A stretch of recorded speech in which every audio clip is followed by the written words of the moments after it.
Hello everyone, welcome back to my YouTube channel Kajal Sharma classes. आज की video में जो टॉपिक हम डिस्कस करने वाले हैं that is contextual knowledge and textual knowledge में डिफरेंस क्या होता है। अलग अलग मीनिंग जानेंगे दोनों के कि किनके मीनिंग क्या होते हैं। सो स्टार्ट करते हैं कॉन्टेक्सचुअल नॉलेज के साथ। कॉन्टेक्सचुअल नॉलेज होती क्या है, जिसे हिंदी में प्रासंगिक ज्ञान कहा जाता है। So contextual knowledge is understanding of how to apply knowledge in a specific context.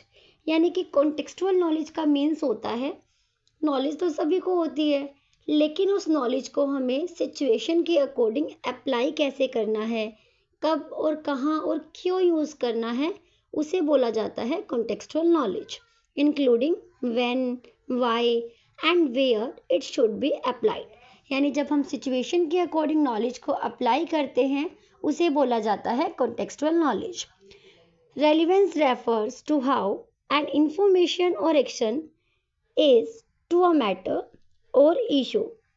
Means कि जो रेलिवेंसी है, जो कॉन्टेक्सचुअलिटी है, उसका मतलब ही होता है कि हम सिचुएशन के अकॉर्डिंग, किसी मैटर के अकॉर्डिंग कैसे उस नॉलेज को अप्लाई करेंगे। Relevance means this circumstances in which something happens. देखिए, कहने का मतलब वही है पूरे ही पैराग्राफ में, पूरी ही लाइंस में, कि हम सिचुएशन के अकॉर्डिंग, सर्कमस्टांसेस यानी जो परिस्थितियाँ होती हैं, according to situation, according to circumstances, कैसे हम उस नॉलेज को अप्लाई करते हैं। सपोज आपने साइंस का कोई रूल सीखा है, आप उसको रियल लाइफ में अप्लाई कैसे करोगे, किस नॉलेज के साथ वो सही जाता है, किस कॉन्टेक्स्ट में, यानी किस सिचुएशन के अकॉर्डिंग आप उसको यूज करोगे, that is called contextual knowledge. Relevance can be seen in different form, इसकी अलग अलग फॉर्म्स होती हैं। Relevance refers to the awareness of material, यानी कि ये अवेयरनेस से रिलेटेड है मटेरियल की, related to our society, politics and culture.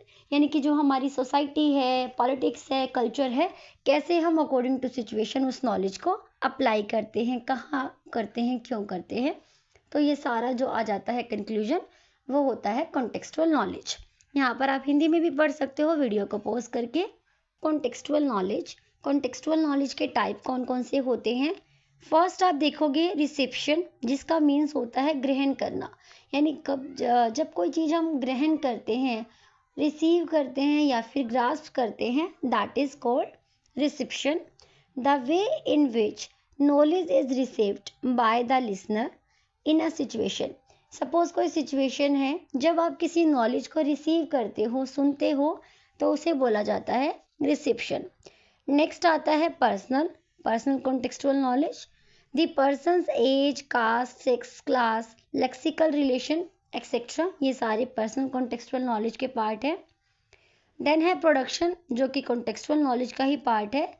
ओक्यूरेंस of an event in a particular situation, यानी जब सपोज कोई इवेंट है, कोई फेस्ट है, तो वहाँ पर क्या है, उस सिचुएशन के अकॉर्डिंग आपकी नॉलेज वहाँ पर प्रोड्यूस होती है। So that's we call production contextual knowledge. Next type है सोशल कल्चरल। सपोज कोई सोशल सिचुएशन है, कल्चरल सिचुएशन है। सपोज आपको कोई आरती गानी है किसी गॉड की, तो क्या है, आपने वो चीज़ सीखी है, आपको उसकी नॉलेज है, लेकिन उस नॉलेज को आप हर जगह तो नहीं अप्लाई कर सकते। तो उसका एक स्पेसिफिक आप बोल सकते हो कल्चर होता है, एनवायरनमेंट होता है, जिसके अकॉर्डिंग आप उस नॉलेज का यूज़ करोगे। So that we call social culture contextual knowledge. Then आता है हिस्टोरिकल। हिस्टोरिकल में आप क्या करते हो, like verbal construction of political, social, cultural and economic aspects. यहाँ पर आप इन एस्पेक्ट्स को लेकर चलेंगे। लास्ट ऑथर, यानी suppose the influence of the environment around the author is giving shape and resolution to the words. यानी जो ऑथर होते हैं वो उस नॉलेज को अपनी पोट्री की फॉर्म में एक्सप्लेन करते हैं। तो कुल मिला के कॉन्टेक्सचुअल नॉलेज का मीन्स होता है कि आपको ऑलरेडी नॉलेज है, लेकिन आप according to situation, according to condition, according to circumstances उसको यूज़ करते हैं। इसी को बोला जाता है संदर्भित। नेक्स्ट है merits of contextual knowledge. Merits भी बोल सकते हो आप, इंपॉर्टेंस भी बोल सकते हो कि कॉन्टेक्सचुअल नॉलेज की इंपॉर्टेंस और मेरिट्स क्या होती है।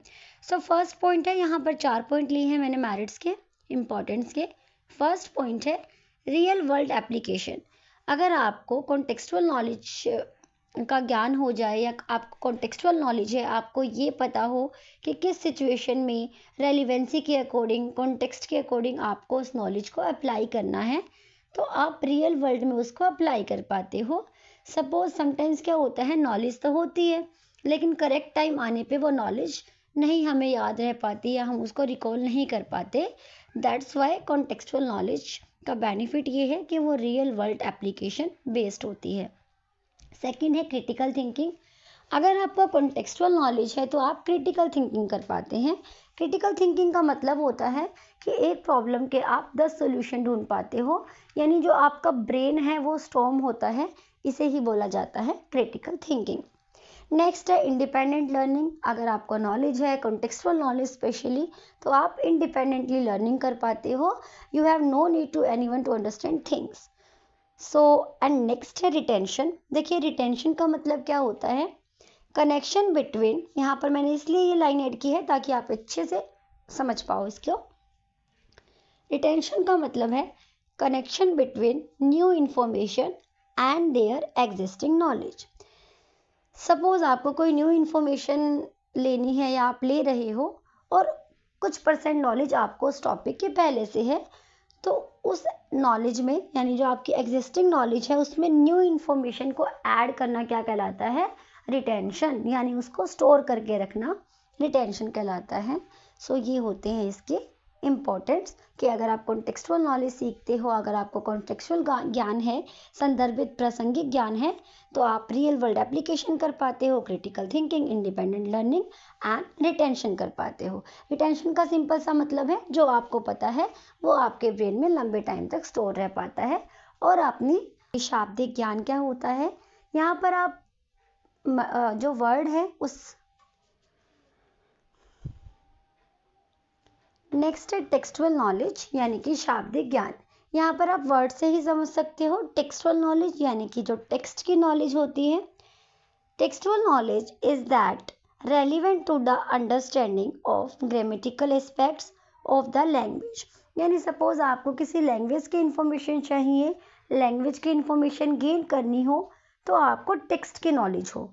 टेक्स्ट की नॉलेज में क्या इंपॉर्टेंट होता है, जब आप कोई टेक्स्ट लिखते हो, नो मैटर वो कोई भी लैंग्वेज हो, अगर हम दो इंपॉर्टेंट लैंग्वेज की बात करें, लाइक हम हिंदी की बात करें, इंग्लिश की बात करें, तो वो ग्रामेटिकली भी करेक्ट होनी चाहिए, आपको उसकी भी नॉलेज हो, तभी आप सेंटेंस मेकिंग कर पाओगे। तो टेक्सचुअल नॉलेज वही कहलाती है।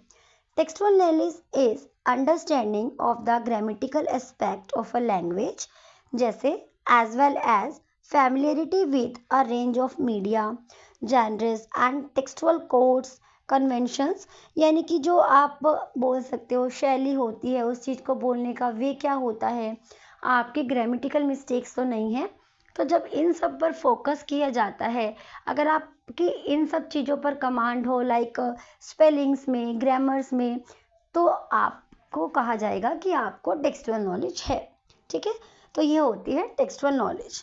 नाउ हम डिस्कस करेंगे टेक्सचुअल नॉलेज के मेरिट्स क्या होते हैं, या फिर आपको डिफ्रेंशिएशन करके मैं एक्सप्लेन करती हूँ कि कॉन्टेक्सचुअल एंड टेक्सचुअल नॉलेज में डिफरेंस क्या होता है। पहले हम डिफरेंस करते हैं। Merits of textual knowledge, it is to enable the student to arrange their idea in writing at a reasonable speed and with great accuracy. Suppose आपको सिर्फ नॉलेज है, आपको टेक्स्ट की कोई नॉलेज नहीं है, ना ही आप टेक्स्ट की अंडरस्टैंडिंग कर पाते हो, ना ही आप टेक्स्ट लिख पाते हो, तो इट इज़ वेरी इंपॉर्टेंट कि नॉलेज के साथ साथ आपको टेक्सचुअल नॉलेज भी हो, तभी आप जो है उन चीज़ों को अरेंज कर पाएंगे। सपोज आपके कोई आइडियाज़ है, आप उनको लिख सकते हो, राइटिंग फॉर्म में एक्सप्रेस कर पाते हो, आपकी स्पीड भी अच्छी हो, एक्यूरेसी अच्छी हो, यानी कि आप करेक्ट लिखते हो एंड स्पीड के साथ लिखते हो, तभी आप रिटन फॉर्म में अपने नॉलेज को, अपने आइडियाज़ को शेयर कर सकते हो। नेक्स्ट है इसकी जो मेरिट होगी, it helps the student to recall appropriate vocabulary and use it. Suppose आप कोई राइटिंग वर्क करते हो या कोई रीडिंग करते हो, दोनों में ही टेक्सचुअल नॉलेज की नेसेसरीमेंट होती है या फिर इंपॉर्टेंस होती है।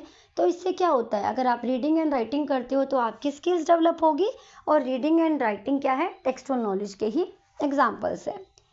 नेक्स्ट है, इट इनेबल्स दैम यानी कि जो स्टूडेंट है उनको इनेबल बनाती है textual knowledge to make use of appropriate punctuation marks for clarity of ideas.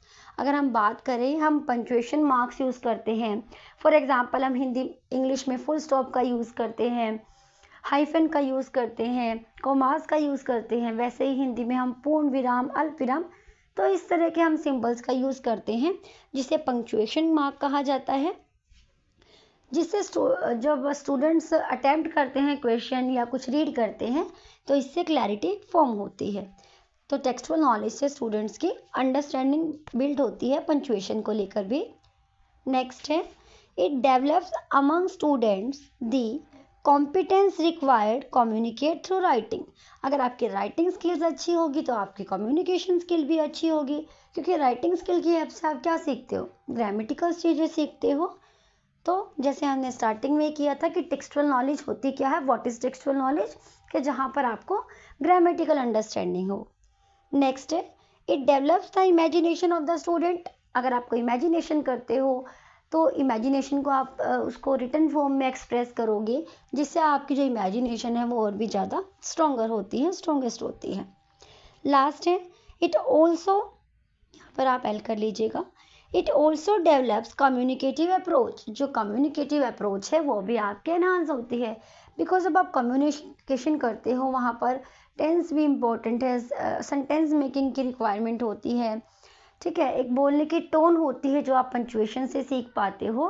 That's why जो टेक्सचुअल नॉलेज है वो स्टूडेंट के लिए काफ़ी ज़्यादा इम्पॉर्टेंट होती है। तो यहाँ पर हमने 2 टाइप्स ऑफ नॉलेज डिस्कस किए। फर्स्ट जो हमने डिस्कस किया that is contextual knowledge, second हमने टेक्सचुअल नॉलेज डिस्कस किया। टेक्सचुअल नॉलेज में आपको ग्रामेटिकल नॉलेज हो, एंड जो कॉन्टेक्सचुअल नॉलेज में है उस, यानी कॉन्टेक्सचुअल का मीन्स है जो नॉलेज आपको है उसको आपको according to situation, according to culture उसका यूज़ करना आता हो, तो इसे ही कहा जाता है textual and contextual knowledge. So I hope आपको कॉन्सेप्ट क्लियर हुआ होगा। वीडियो अच्छी लगी हो, इन्फॉर्मेटिव लगी हो तो like, share and subscribe. And other videos के लिए आप डिस्क्रिप्शन बॉक्स में प्लेलिस्ट का लिंक है, वहाँ पर गो थ्रू कर सकते हो। Thank you.